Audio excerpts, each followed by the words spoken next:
මා විසින් මෙසේ අසන ලදී එක් සමයක භාග්‍යවත් බුදුරජාණන්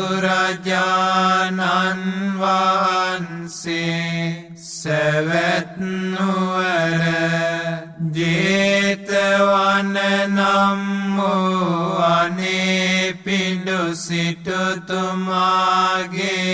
ආරාමයෙහි වැඩවසන සේක.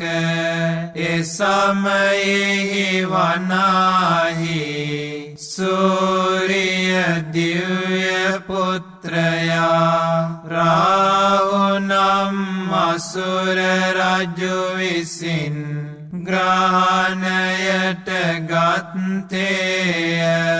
එවිට සූරිය දිව්‍ය පුත්‍රයා භාග්‍යවතුන් වහන්සේව සිහි කරන්නේ ඒ වේලාවෙහි මේ ගාථාව පැවසුවේය. නමෝ තේ බුද්ධ වීරත්තු විපමුත්තෝසි සබ්බධි සම්බාධ පටිපන්නෝස්මි තස්ස මේ සරණං භවාති. නමස්කාර වේවා ඔබට සම්බුදු වීරයාණෙනි. ලොවේ ඇති හැම දුක් වලින් මැනවින් මිදුන මුනිදුනි.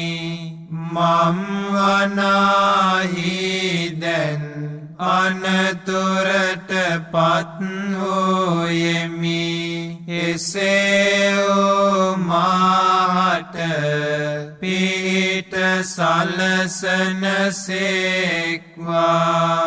එකල්හි භාග්‍යවතුන් වහන්සේ සූරිය දිව්‍ය පුත්‍රයාරභයා රාහු අසුරින්දු හට මේ ගාථාව වදාළසේක. තථාගතං අරහන්තං සූරියෝ සරණං ගතෝ රාහු සූරියං පමුංචස්සු බුද්ධාලෝකානුකම්පකාති. සූරිය දෙව් පුතුන් සරණ ගොස් තිබෙන්නේ තථාගත වූ රහත් මුනිදුය. එහෙයින් රාහු අසුරය සූරිය දෙව් පුතුන් අත්හැර දමනු මැන බුදුවරු වනාහි ලොවට අනුකම්පා කරත්මය. යෝ අන්ධකාරේ තමසී පභංකරෝ වේරෝචනෝ මණ්ඩලී යොග්ගතේජෝ මාරාහු ගිලී චරං අන්තලික්ඛේ පජං මම රාහු පමුංච සූරියන්ති. යමෙක් ගන අඳුරෙහි එළිය සලසා දෙන්නේ බබලමින් සිටින්නේ වටකුරුව දිලිසෙන්නේ මහා බලවත් වූ තේජසින් යුතුවන්නේ එම්වාරාහු අසුරය ආසෙහි සැරිසරන මගේ හිරුපුත් එපා කිසිවිට ගිල දමන්නට එම්බාරාහු අසුරය අත්නැර දමවහිරුපුතු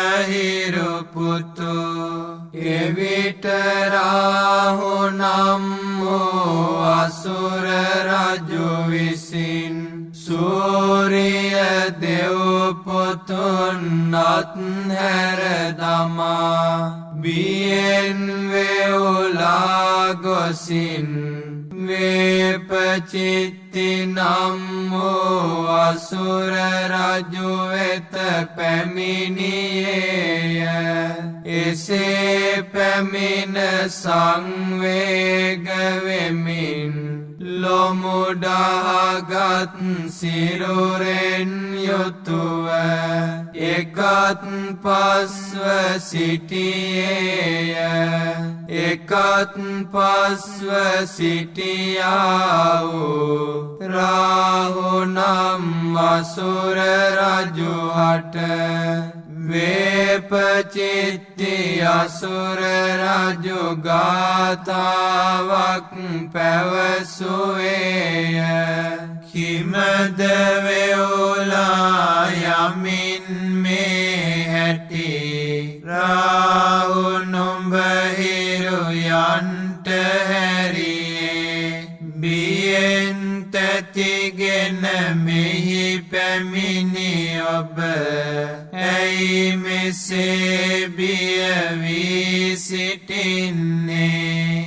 බුදු සමිඳුන් විසින් දෙසූ ගාථා ඇසුවෙමි.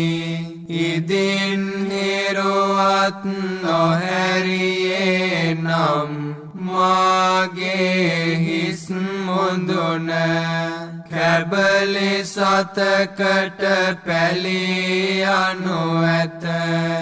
ජීවත් වුණත් මම සැපක් නම් නොලබන්නෙමි. ඒතේන සච්චේන සුවත්ති හෝතු. මේ සත්‍යානුභාවයෙන්